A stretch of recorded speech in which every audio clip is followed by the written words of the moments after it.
और element form में करते हैं और उस एलिमेंट को एक वैक्यूम चैम्बर में पास करते हैं। उससे जो रीडिंग आती है उसको हम सिद्ध करते हैं कि ये कॉन्स्टिट्यूशन है और ये कॉन्स्टिट्यूशन हमारे लिए लाभकारी है। तो ये स्पेशली है हार्बो मिनरल हार्बो मेटल।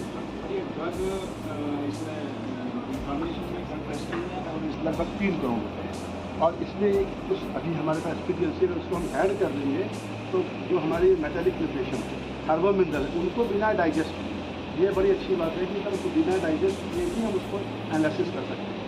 तो एक तो जहाँ हम एक और एविडेंस बेस्ड मेडिसिन की क्वालिटी को डिफाइन कर रहे हैं कि नहीं हमारी ये जो दवाएं हैं वो सही है, क्वालिटी का कारण निकल गया है। दूसरी ओर हम ये कह रहे हैं कि ये टॉक्सिक भी नहीं है। तो उनमें एक मेटालिक हो गया, दूसरे साथ में सर जो औषधियाँ प्लांट के तो ऑडियो कॉन्स्टिट्यूएंट प्लांट की तरीके इनकी इसमें से आप बताएं जो प्लांट मटेरियल यूज करते हैं जो दवाई वगैरह वाला है तो उसका सेपरेशन करते हैं, मतलब क्वालिटी कंट्रोल के लिए यूज होता है। मतलब आपने जो दवाई बनाई है उसमें कितनी मात्रा में आपका जो प्लांट मटेरियल डाला है वो आया है कि नहीं, है कितना है कि नहीं। जैसे लोग कहते हैं इसमें औषधि पड़ गई, बहुत सारे पॉट लोग क्लेम करते हैं ना जिसमें आयुर्वेद प्रोडक्ट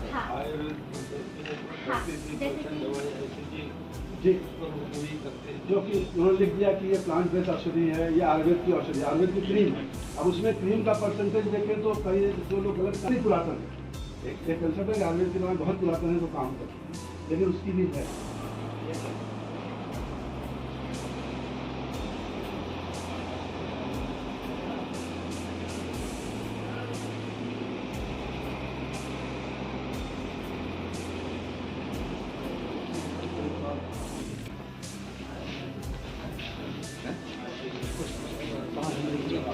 सामने चलिए साथ आइए मैं भी लगाइए आप सामने देखिएगा।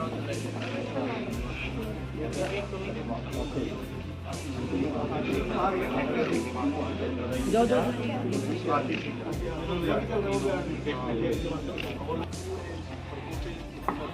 ये इसमें परकोटे के अंदर ये जगह कहाँ की जगह बहुत कम हो गई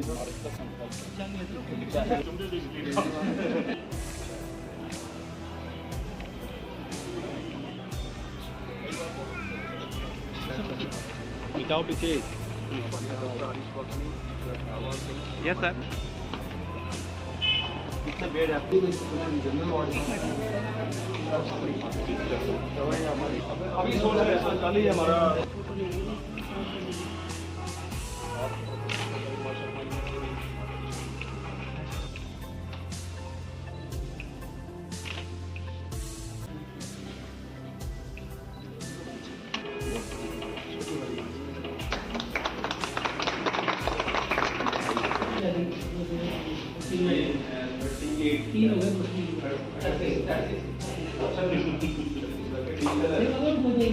फिल्म चाहिए सॉफ्ट कॉपी में काफी एडवांस कौन सी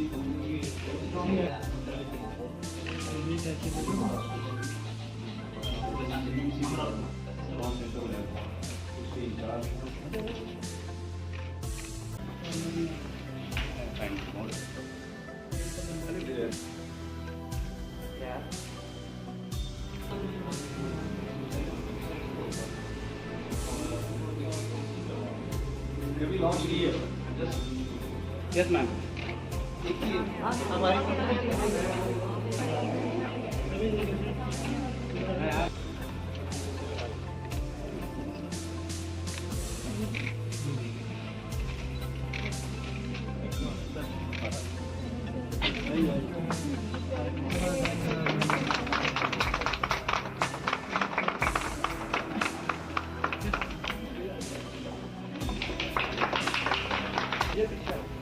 बिछाओ भैया, मोबाइल वाले भैया बिछाओ।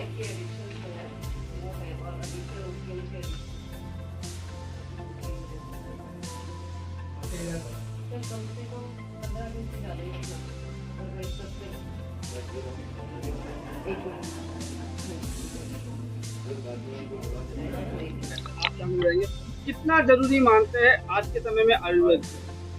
ये देखिए, पुराने जमाने में भी आयुर्वेद आवश्यक था और आज के ज़माने में उसकी आवश्यकता और भी बढ़ गई है।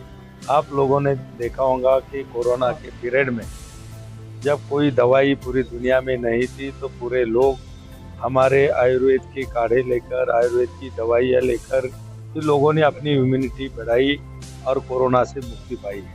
आयुर्वेद ऐसा हमारा बहुत ही पुरानी हमारी चिकित्सा पद्धति है। ऋषि मुनियों ने बहुत सारा संशोधन इसमें किया, काम किया और आज भी आयुर्वेद के बारे में लोगों के दिल में बहुत चाहत है। लोग आयुर्वेदिक उपचार करना चाहते हैं और इसीलिए आयुर्वेद आदरणीय नरेंद्र मोदी जी हमारे पंतप्रधान, इनके नेतृत्व में पिछले 10 साल में आयुर्वेद ने बहुत सारी छलांग लगाई हुई है। बाहर के देशों में भी आयुर्वेद का स्वीकार वहाँ पर किया जा रहा है। बहुत सारे देशों में लोग आयुर्वेद ट्रीटमेंट भी कर रहे हैं। योगा होगा, हमारा योगा अब 180 से ज़्यादा देश योगा डे मना रहे हैं। तो आयुर्वेद बहुत इससे आगे बढ़ रहा है और निश्चित रूप से आगे भी इसकी ऐसी दौड़ चालू रहेगी। सर, रिसर्च को बढ़ावा देने के लिए आयुर्वेद में रिसर्च और पेटेंट इसका काम काफी धीमा है। इसको बढ़ावा देने के लिए कार्य योजना बनाई। बिल्कुल ये बात सही है कि हमारी ये जो वैद्य पद्धति है, हमारे लोग इसमें जो काम करते थे, जो दवाएं थे, उसमें रिसर्च और डॉक्यूमेंटेशन बहुत कम होता था। लेकिन अभी हमने पिछले 10 साल में ये काम यहाँ पर शुरू किया है आयुष मंत्रालय के माध्यम से, आयुष विभाग के माध्यम से। अगर आज आप NIA में आप अगर इसको जाके देखेंगे तो बहुत सारे इंटीग्रेटेड प्रमाण के साथ सिद्ध कर रहे हैं कि हमारा आयुर्वेद भी बहुत अच्छी तरह से काम करता है और निश्चित रूप से ऐसे ही फायदे आगे होते जाएंगे। हम आयुर्वेद को भी इंटीग्रेटेड कर रहे हैं। सर, दिल्ली चुनाव का परिणाम सामने है। सर, आरोप प्रत्यारोप के आगे कई किसी साल के आगे बीजेपी एक बार फिर लौट रही है, क्या होगा?